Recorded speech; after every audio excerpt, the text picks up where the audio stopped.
the next generation should do better Yes. than the previous generation. For the first time, what we are seeing is our children, mine, your children, will not have the same life opportunities as me and you. You started from the grassroots levels, worked your way to the top. So if you've got a politician in London who's come from a high-class posh family, he's never been to Burnley, he's never been to Manchester. We're talking about Rishi Sunak. I'm not going to Rishi Sunak there. No comment, I'm not going to mention names, but... So I wanted to get in politics to stand up and say to the BNP, I'm British, I'm proud, I'm from Burnley, I want to represent Burnley, I can speak English just as well as anybody else, I can fit in and make a contribution to British life, public life, just like anybody else, and what is your problem with me? Hi, my name's Nabil. Welcome to Bricks to Riches podcast. Today I have a very special guest who's come all the way from London. Lord Kahn, welcome to the podcast. Thank you so much, Lord Kahn. Welcome. Thank you very much, Nabil, and it's an absolute pleasure to be here with you. Lord Kahn, you have a big following, and lots of people they're intrigued about politics. They want to know about your journey, how your journey started. Could you tell me how you went from a taxi driver to working at university and then now being a member of Parliament in the House of Lords? That's phenomenal and commendable, a true inspiration. Appreciate that, Nabil, and in terms of your followers people always want a politician to be grilled by yourselves, and I ask them the tough questions, and I don't blame people for expecting that, and I think it's important to have the voices and around the world of politics, especially in this difficult time. My journey's been a long journey, so I'd call it a long ride from being, as you said, a taxi driver, in the late 90s, as I was studying at university. So when I was driving taxis, it was a weekend job, because in them days you couldn't fund your masters. You couldn't, as in there was no grants or loans that would pay support your masters. So you'd have to pay as in installments and pay as yourselves. There was no financial support there. So I was working in Burnley, my beloved Burnley, Friday nights in the rough and tumble. I know Burnley. You know Burnley. I bought a lot of property in Burnley. Yeah, I know that. You're well accustomed to Burnley. But if you know Burnley, on Friday nights in certain parts of the town when you're driving cabs, you can meet some very interesting people, and it's not all as smooth as life. I'm living or you're living at the moment. I presume that makes it tough. You get accustomed to life. Yeah, absolutely. And it's a good point you made there, because the experience that I had working Friday, Saturday, Sundays for a full year whilst funding and studying my masters during the week it really toughens you up as a person. You come across people from all walks of life, and of course you get Friday, Saturday nights you meet some interesting people, and it's not all pleasant, but it gives you the confidence to deal with complex and difficult situations. And I thought, I love meeting people, and so that was my first proper exposure to the public. It wasn't, it was a lot of times it was spontaneous. It wasn't all smooth, and it wasn't all cordial, because you see people in all states in a late Friday, Saturday night. Okay. But I really enjoyed it, and I got to educate myself, and again make myself more resilient to deal with difficult situations. Good. But with that, you're a self-made person, so where you got to, you'll value every single moment, because not a lot of people can do that. So you self-funded your university career, you made it to the top of politics, you're a member of European Parliament. Yeah. So each process that you went through, you must appreciate every moment, because it's self-made. It's not as if it's handed down or you're born into a political family. So anybody going into politics, what would you advise them, like the young generation? What's your tips to them? What would you tell them to do? It's a fantastic point, that, Nabil. And look, ultimately you'll know this, and obviously you and Anil used to work at McDonald's, as your first job. And I think that me myself, as you mentioned before, being a taxi driver, I think the fundamental point here is that don't be afraid to do the hard work. The what we call the graft, really kind of digging deep and recognize it's that hard work which is going to be an important and an integral part of you getting to your end goal, your kind of focus. That journey will be difficult, and sometimes it's not always about the destination, it's about the journey. And during that journey you meet some, you have some interesting experiences, tough experiences, you meet some brilliant people. For me, the young people that want to get into politics, you've got to find a cause, a passion, and you've got to have this ability to think that you can make a difference in your world. That could be your local community, could be national, could be international. So I came into politics because for me, in 2001, we had in Oldham, Bradford, Burnley, we had the Burnley riots. Remember that in my younger days, I saw it on television. Hopefully you weren't part of the riots. No, I'm not from Burnley, but I remember I used to see it on television, and it was very scary looking at that. And those people were just kicking off. It was fearless. But is that when you saw those riots, is that what catapulted you to go into politics, to make a change? Is that what? Absolutely, because the riots, people were scared to use the word. At the time, it was race riots.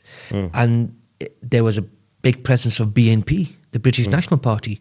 At one time, Nabil, we had 7 BNP councillors in Burnley Council.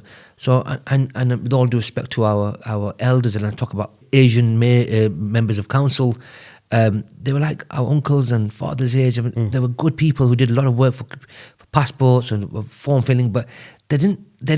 To my observation, they didn't deal and challenge their BNP. And I thought maybe it was a linguistical problem, maybe it was the confidence or culture.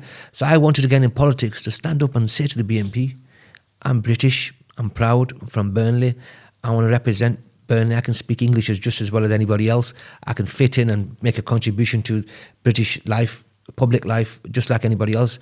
And what is your problem with me? And that's what brought me into politics, to tackle and deal with the ignorance of the British National Party.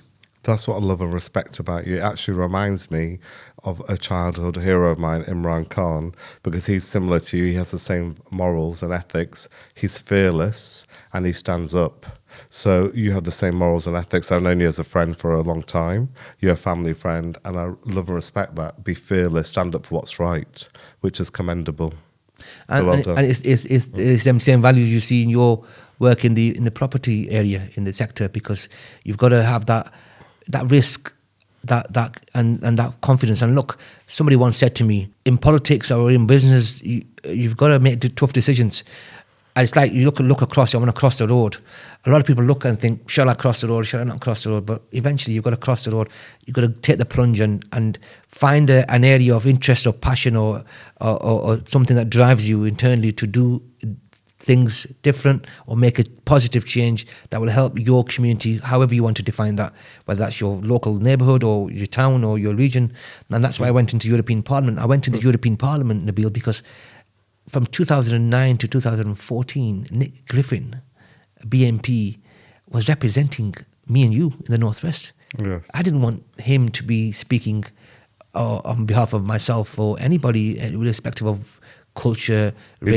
He's not a good face for you and I. He's not a good ambassador. Especially if you base your politics on hatred towards a particular group of people. Yes. It's not the way you want to see. It's discrimination. Our region's better than that. Yeah. Our area is better than that. Northwest is much better. Exactly. And that's why in 2014, when I stood for the elections as part of the Labour Party list, we managed to defeat Nick Griffin and get him out of politics. And I entered the European Parliament a few years later. And there I was, from, as you said, small me from Burnley, small town, in one of the biggest international parliament, with 750 members from, at that time, 28 countries. That's amazing. A boy from Burnley working in the House of Lords. By the way, I love that building, House of Lords. So much energy, so much history. Just going in there is a buzz. Whenever I've been there, you've kindly invited me. I've been with other politicians. It's a great experience to go in there. And I'd advise all my young followers to go and have experience. It's very inspiring when you go to that building, when you see the history and the culture. And that's a good point you made. I invite a lot of your followers to say, look, come on, give us a shout. I'm happy to, as obviously subject to capacity. I'd want young people from different backgrounds to think that is their parliament. That's just as much their right to visit.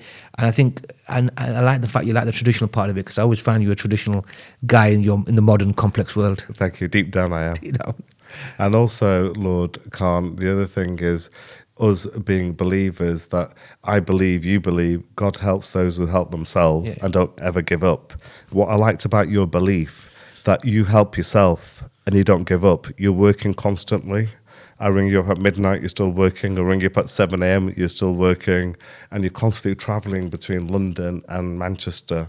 So I love that ethic. Yeah. Number one, work hard. God helps those who help themselves. And number two, never give up. And that is something that's really important for me, because people like yourself who are very accomplished in your particular field, who see the world as well, also informing me that actually, Waj, that's not right. This is something where you need to focus on. That's where your party needs to focus on. That's where politics needs to be. This is a policy which will help, young people get on the property ladder, young people get into the first house. I think it's so important to have that, and I'm grateful to have that brotherhood with yourself and Neil and others in Manchester who've done really well. Because, Lord, can we have to help each other? Because obviously you're looking at policies from above. Yeah. I'm on the ground. So you're like the general. I'm the ground soldier. So I'm doing all the work. So I have to give you feedback what's going on. And one thing I want to say, Lord Khan, because I understand you're a shadow housing minister now. Yeah. First of all, for the sake of my viewers, could you tell me what does that role entail? What is that role? What do you exactly do as a shadow housing minister? So housing fits into a department called the Department for Levelling Up Housing and Communities, which is shortened DLUC, which Michael Gove is the Secretary of State for that, and housing comes in that. So in particular, what we do in the House of Lords is obviously we work with the House of Commons shadow ministers to ensure that legislation comes through and we can put our perspective, our values, and our amendments to a piece of legislation which we think that needs to be more fairer and better for the working people and people across the country. So, for example, I worked on the building safety bill, so Grenfell, Yes. to ensure that doesn't happen ever again, to ensure that But fire safety. Grenfell, if I could pause you on that point, because I'm a specialist in buying buildings which have got cladding issues. What's Grenfell's done now, all buildings across the country that I've got that cladding on that I had on Grenfell, so they've been stopped. Yeah. So the building's been shut down. And secondly, those buildings have lost value by half. So if the building is worth 10 million, that building's worth 5, and it can only regain that value now if you take that old cladding off and put fire combustible cladding. So lots of people lost money as well, innocently, because lots of people can't sell their apartments individually. For me as a property developer, I'll buy the whole block and then develop it and sell it. For me, I make money out of it, but I'm talking about the individual users. They can't sell their buildings. They have to sell them individually for cash and for half the price. So when do you think all this cladding legislation will be implemented across the UK, Lord Khan? Well, the whole aspect of, first of all, is building safety. I agree with that. People look. Because human life is worth more than anything. Absolutely, property developers have got to take responsibility, and again, they've got to do the remedial work to ensure people can sell their apartments and people can get a mortgage, and that's what the building safety legislation is about, to ensure that the remedial works will take in place and people, there's money governments put money aside for residents, people who have apartments, to ensure that they can claim the right amount of money to ensure that first of all, their property is up to scratch in terms of fire safety and building safety and all electrical safety as well. And secondly, that the property developers do right what we call a wrong, which unfortunately, if you look at the history of, you should never put profit over people. Of course, I totally agree with that. In the sense of public safety, they have got to have the whole fundamental right of being a citizen. A human right is to live in safe, adequate housing. And just to digress a bit, if you look at what happened to Awa Ishak, the 2-year-old young boy that died in Rochdale at the hands of a social housing provider, again, tragic, extremely sad. So from that, fire safety to just mould problems causing pneumonia, respiratory illness, asthma, and death, as we saw for Awa Ishak. Yeah, but Lord Khan, these are obviously building regulations issue. So the building regulations need to implement the work that's happening in the actual building to supervise it properly, and also design issue. So the architect, when it goes to planning, the planning department and the architect need to work together along with building. That's the future you're talking about. But we also talk about the past. People that have done this in the past, and there's a lot of schemes now. Ombudsman, there's more building safety inspectors. There's more people in each building to ensure that not just what happened with the problems cladding, but also how people evacuated. And the problem is there's been many fires since then. So there's nothing at the moment, well, now with the building safety legislation, before the building safety legislation, there was nothing stopping that happening again. And we've got to learn our lessons from history. And you saw recently with the post office TV documentary, which allowed the public to be outraged again about what happened in terms of the Horizon Fujitsu IT technology, which wrongly accused sub-postmasters of not declaring their tax properly and their returns and financial loopholes, which caused people to be imprisoned. And so my argument is, why did it take a TV program to cause outrage and cause action from government? Government should be proactive and not just reactive. But as you know, Lord Khan, government's got limited resources. Lots of local councils are going bankrupt. So they can't be that aggressive. They can't be that hands off. They have to be reactive more than proactive. So it's a good point. So look at the problems at the moment for people getting mortgages. Let's not be naive about this. Liz Truss came in and shook the markets. So the pension funds were all worried about what's happening. That huge, shocking budget she aimed to continue with caused a huge financial impact, and people are struggling. It's affected people getting mortgages. So the whole housing and building industry was affected by this reckless approach. So what we want to do, we see, look, we've been in opposition for a 14th year now. So I think the question we've got to ask ourselves, and be blunt about this, from 2010 now, we're in 2024, 14 years later of this current government, is am I and my family better off? And the big answer for many people that I speak to a lot across the country is a big fat no. And I think my mum used to say to me, and our mums always give advice, I know your mum always gives me advice as well, is that the way life should work, Nabil, is that the next generation should do better than the previous generation.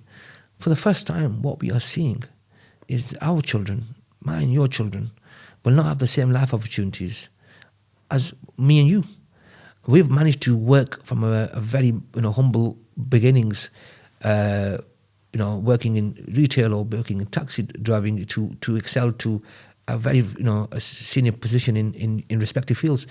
And I want the opportunity to be available to everybody, irrespective of culture, religion, creed, anyone across, not just the UK, across the world. This is how life should be. But when you are seeing opportunities and you're seeing prospects diminished for the next generation, that isn't right, and there's somebody has to take responsibility for that. And the other point I like to make about being a housing minister is planning.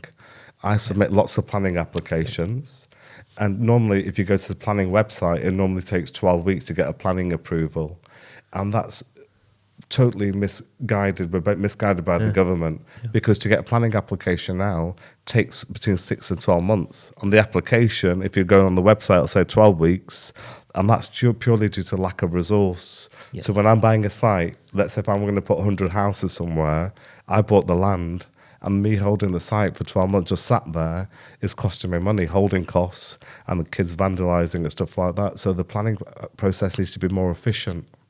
So that 12 months, by that time I could have built half the site. So normally it says 12 weeks. It's not streamlined enough. So if Labour do come in power, I would like you to streamline that process, Lord Khan.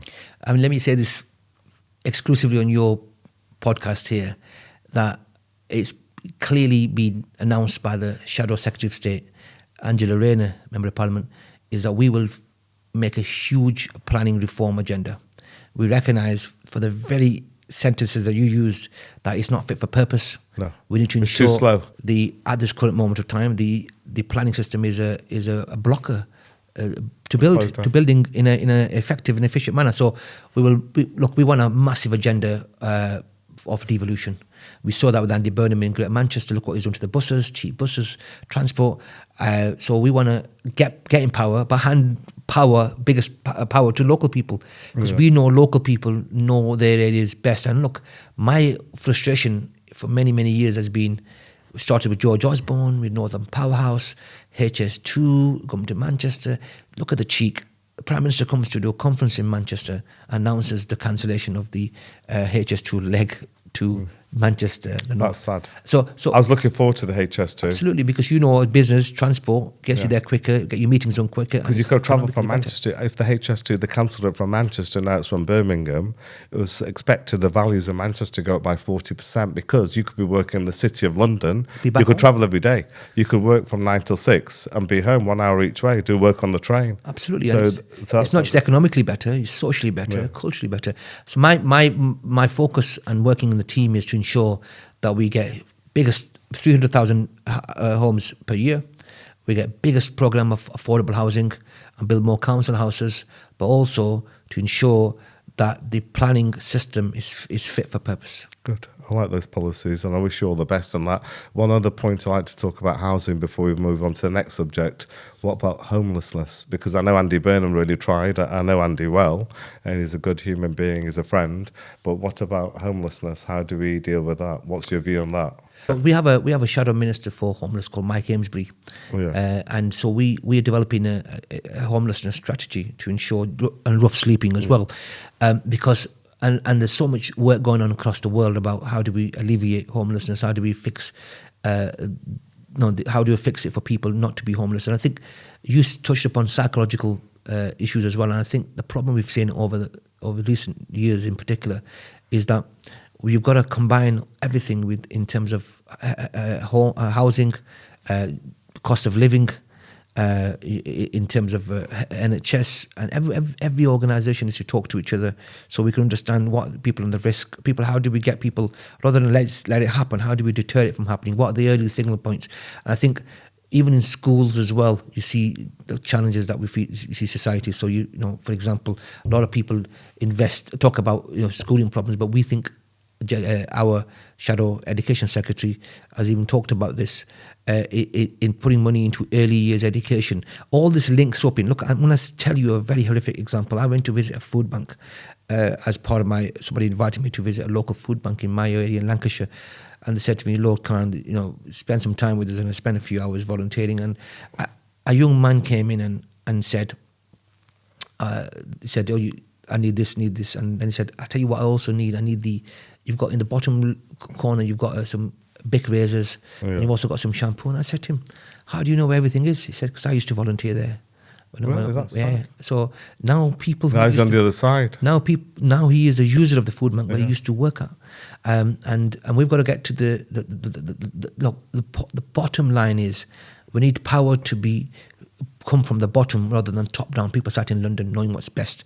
That's why we say local devolution, so people like Andy Burnham can look at local councils, support them to ensure that housing and all other factors, employment, support, benefits, everything works in a way. My last point on this is so important.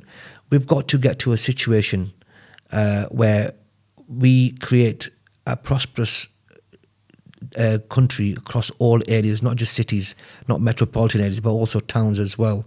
We've got to recognise that to fix this problem, we need to ensure that as we need to give power to people, not create a northern poorhouse, but create a real northern powerhouse where every life is valued, where everyone recognises that I'm an important part to contribute to my local area, not just a number, not a figure. Good. And also, Lord Khan, the point you touched on before, you started from the grassroots levels, worked your way to the top. So if you've got a politician in London who's come from a high-class posh family, he's never been to Burnley, he's never been to Manchester. We're talking about Rishi Sunak. I'm looking for Rishi Sunak there. No comment, I'm not going to mention names, but he's never been, so he doesn't know. Like, you come to Burnley, yes, you basically seen what it's like on the grassroots levels, from driving taxis, from the food bank, whether the high-class politicians never seen that. So they can't relate to it the way you can. Yeah. So you've got the hands-on experience. You're right, Nabil, it's a different world. Yeah.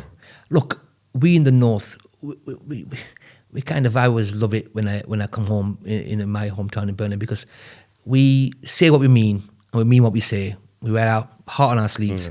And I think what you get here, you get a real sense of being grounded. I think it's also about seeing the tough times, and seeing growing up in tough times. We grew up similar ages in the 80s, and we saw at the time society's changed. It's a different world now. People who don't understand and this is a really important point. I used to teach at university, and I used to say, What did you teach, by I the used way? to teach community leadership and cultural anthropology. Oh, so, right. I used to say to students all the time, and I used to say, if we don't interact with each other, we don't know each other. Yes. And because we don't know each other, we will never understand each other. True. So that whole process of interaction, knowing and understanding is an important part to make a connection with that person. So you've got to talk to people to interact with them. You've got to know them only through interaction, and you can only understand them when you know people. And I think politicians make assumptions. Yes, correct. They're sat in their cosy big offices, even civil servants in Whitehall, think they know what's best for people in Rochdale, Oldham, Burnley, or When they never even visited the area. when they don't even know where it exists. Yes. And I think people are fed up of this patronising and ignorant And it's approach. called generalizing. Generalizing Yeah. and stereotyping as Yeah. well, because you're assuming this is what people need in that part of the world. This is what they will keep them happy, but in reality, you've never even asked them, so you're never consulted with them. And then guess what? The other scandal is you kind of pretend to consult with them, and you kind of ask them what they want to do, but do something else, and that's called post hoc rationalization of predetermined decisions. So you already made your mind up what you're going to do for that particular area, but really you're just doing a piece of work which is tokenistic. It's good. Keep it simple for my followers. That's called acting. Yeah. They should be in Hollywood or Bollywood. Yeah, you've already made your mind up what he or she wants, yeah. but you're pretending that you're asking them. And I think Exactly. you're right. It's basically acting. Simple. And Let's keep it simple. Yeah, It's yeah. acting. That's what it is. is that a field where I thought you when you said acting in Hollywood? Was that one of your dreams? Yeah, actually, it was. I want to be an actor. Hollywood or Bollywood? Hollywood, bigger I market. know you got a lot of Bollywood friends as well. haven't you? Yeah, Hollywood. I prefer Hollywood. Who's your? Can I ask you a question? Better looking women in Hollywood than Bollywood. Oh well. Who's your favourite Bollywood? Actor, probably Amitabh Bachchan or Shah Well, Rukh Khan. I'm a bit upset because I thought you were going to say one of the big Khans. Yeah, Shah Rukh Khan. Amitabh Bachchan, Shah Rukh Khan. Amitabh Bachchan's a legend. Yeah, he's a different league. And Hollywood, I'll probably say Tom Cruise. The reason why I said acting to you straight away is because I thought you were going to come back with it quickly. Aren't politicians good actors? So I thought I'll ask the question to you. I don't want to be rude. You're my guest. Yeah. But now, Lord Khan, going back to politics, during the next general election, Yeah. what's the chances of your party, Labour Party, winning the general election? What's the possibility if you're going to predict? Because time to come, we can play this podcast and we'll see whether you're accurate or not. Well, the first point I'll make on this on your podcast is to say, look, we take nothing for granted. In the polls, we're 18 to 20 points ahead. But let's not forget, in 2017, Theresa May at one poll was 27 points ahead. Yes. And then what happened in 2017 election, she lost a lot of support. You saw in other countries recently, people with big leads they've swallowed within weeks. So let's see what happens. But if polls are right, and this is where we are, the chances of a Labour government are pretty strong. And I think if you look at, I come back to my earlier point, is that if you look at yourself now and ask yourself, the last decade is my life and my family's life better? Is the conditions are better? I think a lot of people I speak to, they say no, and I think people are ready for change. We're hungry for change, and we're ready to govern. Again, we take nothing for granted. We'll work hard for every vote and every issue. We'll speak to people all up and down the country. But the good news is the last few by-elections, as you saw, we've seen huge swings in mid-Bedfordshire, in Tamworth, from Conservatives to Labour, which people have recognised that this government, unfortunately, isn't serving the country. It's a divided party with different extremes within the party, different focus and priorities, and they have badly let down the country. Yeah, the feedback I've got from my friends, family, and the commercial sector, I deal with business at a high level, and the current government, the public's not happy about two things. Number one, the interest rate's been ramped up. Yeah. And as a sweetener, they'll reduce the interest rate as the general election comes closer to try and win people over. So they'll sell themselves, basically. And also, they're not happy with what they are an ally to war. So this one point I want to talk to you about, Lord Khan, which is very close to my heart. Yeah. Irrespective of colour, religion or background, I condemn any loss of life, especially innocent life. Yeah. War's never achieved anything. So you can talk, you can negotiate by talking. Now, if why in this war that's going on, and especially in the Middle East, lots of innocent people are dying, ladies, women, children, and it's really, really hurting me. I watched videos on social media that's made me very upset. I've seen children that are crying, dying, and it's made me cry, and it's extremely sad. So as a politician, what change can you bring, Lord Kahn? Also, in the West, we live in the West, we're blessed. We're in a beautiful country. I was born here. I'm proud to be British. Absolutely. And I'm happy that we're in a safe place. But in the West, an animal, a cat, a dog, a pet has more rights than a human being on the Gaza Strip. And this is not acceptable. So if I went and hurt an animal, I'd be arrested over what's going on. Innocent people are dying and nothing's happening. And you have more power than me. You're a politician. I'm a civilian. What change can you bring, Lord Kahn, or your party to stop this, what's going on? So first of all, can I just say, thank you for the blunt points and question. I think I think you spoke for everybody in terms of recognising the grief cause. Look at the loss of innocent lives, and it's heartbreaking. As somebody it is extremely sad. I've had many nights where I've cried. I've been very sad. Obviously, I've got children myself, and it's heartbreaking. Yeah, it is. And two things I'll say. Look, on my record of work on human rights, I was a human rights spokesman for the opposition in the European Parliament. I've consistently raised Palestine and made the noises in the Parliament and spoke about this wherever I could in every forum, as well as Rohingya. I was the guy who was negotiated the resolution on Rohingya with different political groups, which talked about instructing the council to put sanctions on the military, the junta in Myanmar. Rohingya is actually, talking about Rohingya, that's very close to my heart because my family went there. You went there. And we gave loads of aid there to help the refugees. Back to Palestine is, look, first of all, people can help and working in different ways. Everyone's grieving at the loss of innocent life, especially women and children. All life is sacred, irrespective of religion, culture, creed, or background. Nobody's got the monopoly of the grief. That means that just people are working in their different ways. I think everyone is alarmed of how this is playing out at this moment of time. And look, so we're coming towards 30,000 people now have lost their life in Gaza, and obviously 1,200 people lost their life, according to state media in Israel. And there's still hostages out there as well.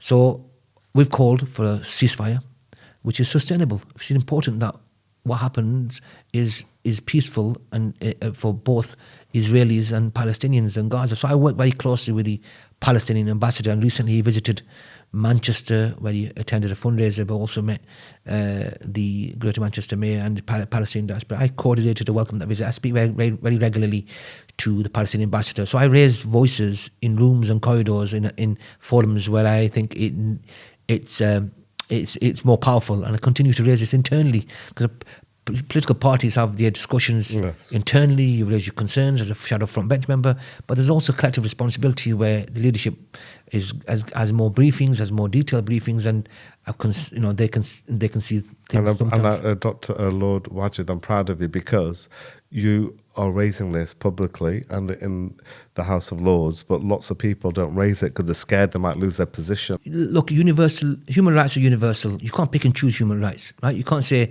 oh, that's not good in that country, but when something happens in the country, you stay quiet. You've got to be consistent. So what I haven't done this time, which people have criticised and got a bit frustrated, I haven't gone on social media, because what I saw for social media, people are very angry and they've gone on and attacked people for whichever, if they came out with a statement early, like that was the wrong statement. If a few days later, that was, why was it so late? So I've just avoided that. But what I have said to people who've emailed me, or meetings with me, who want to hear my views, I'm here. I'm happy to share you my views.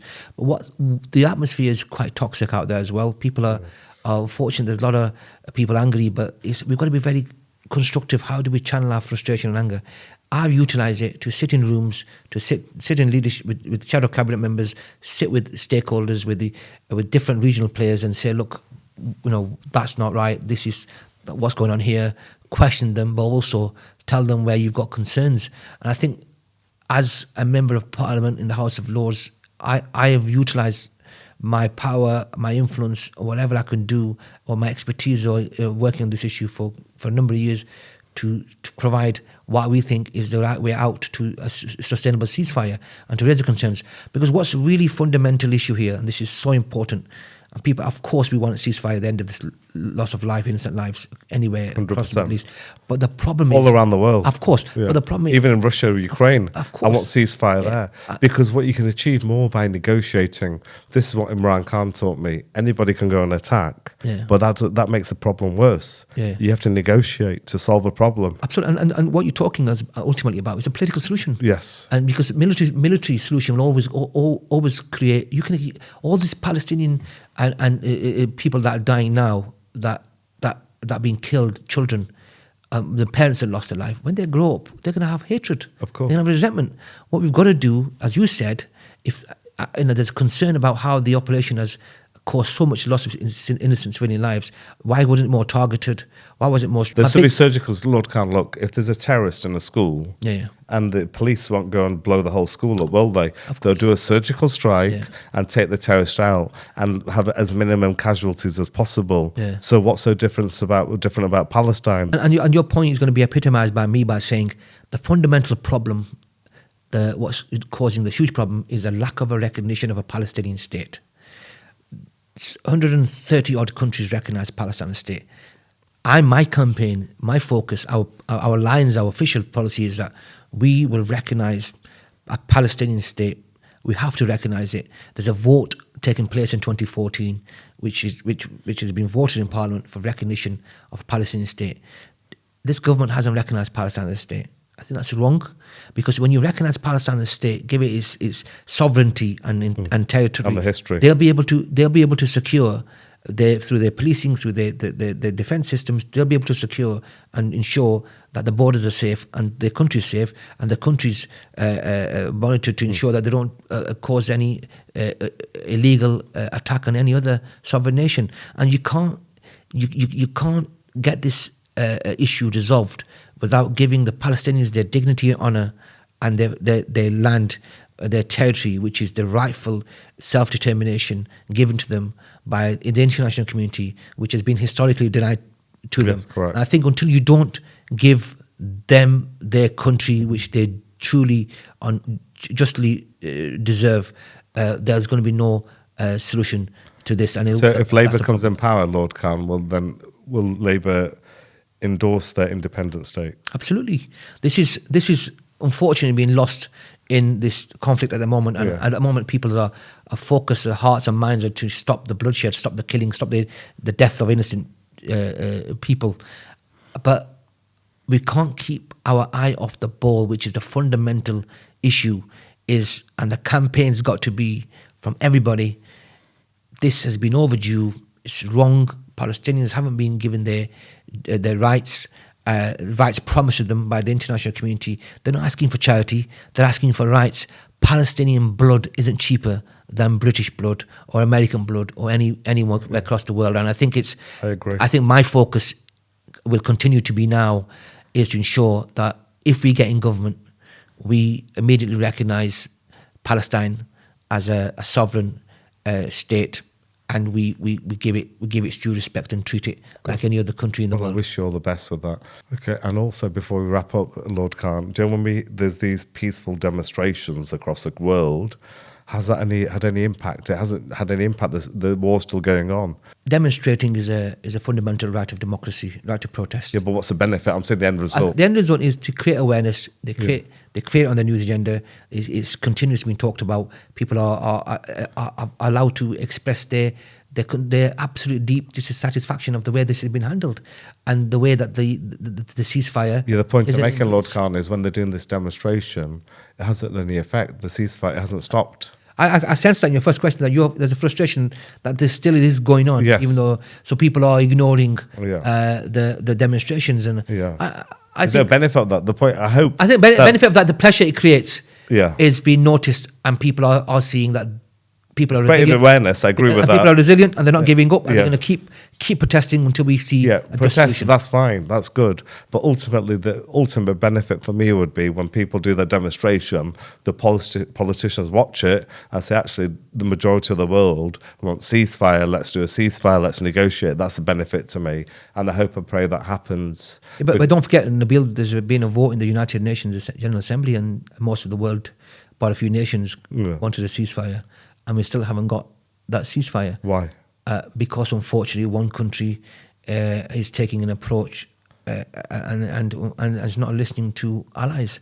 We have raised concerns as a country. I'm talking about the government of the country, which is not my government, about the huge civilian casualties. And again, you mentioned there's a different approach. Different militaries can have different ways of dealing with a problem. And you know, and I know that this isn't a recent problem. This is from decades. Yes. You know, this has been ignored. Too many governments have looked the other way and thought this is not our problem. But this is a problem for everybody, because this is, as you said, this is not a Muslim issue. This is an issue of humanity. Yes. And I think for me now, I think them protests are there for people to keep talking about it, and they put it on social media, so it's in people's faces that people are not going to go away. Ceasefire is being demands have been ignored for the fact that there is an issue of there are also hostages out there as well. They need to be returned home. But some people say if you go for a ceasefire, that the part of the ceasefire you call for the whole part of the ceasefire is part of the deal. You hostages are returned back to the families. But also there's an issue of governance. Who will take over governing of Gaza after this is all over? Ceasefire is called, and that's for the international community to work. The United Nations needs to do its job. But fundamentally, I come back to the point: until you don't recognise Palestinian people as a Palestinian state, independent state, as a sovereign independent state, as 130 countries and Spain is doing now, Belgium is doing, and which unfortunately we haven't recognised, as this government hasn't recognised. I think it's a tragic failure of political leadership. We've got to do the right thing. For them, children deserve a future that our children have, and unfortunately, the human beings, because of political global failure, they haven't been denied. And I think when we look back at this, it's going to be a black stain. People are taking sides due to greed, hunger, finances. They're not being impartial. The true thing is, I agree, Palestine should be an independent state, but sadly people are taking sides because of their own agendas. Palestine should be an independent state alongside Israel. So Israel, my view is once Palestinian state has been recognised and granted in accordance to its international promises, it'll be better and more secure for Israel as well. And they can build better relations then. Absolutely, they can. Just look at France and Germany after World War II. Big fours, now biggest trading partners. Exactly. Look at our relationship with in the problems we've had in Ireland, in Northern Ireland. Now we've had this history has shown us we can get political solution. And even Pakistan and India, they have problems. They trade with each other. And allowed to see that part of the world prosper and economically prosper through economic cooperation, but also make sure that people are given their due human rights and they are not ignored. Lord, thank you so much for your time.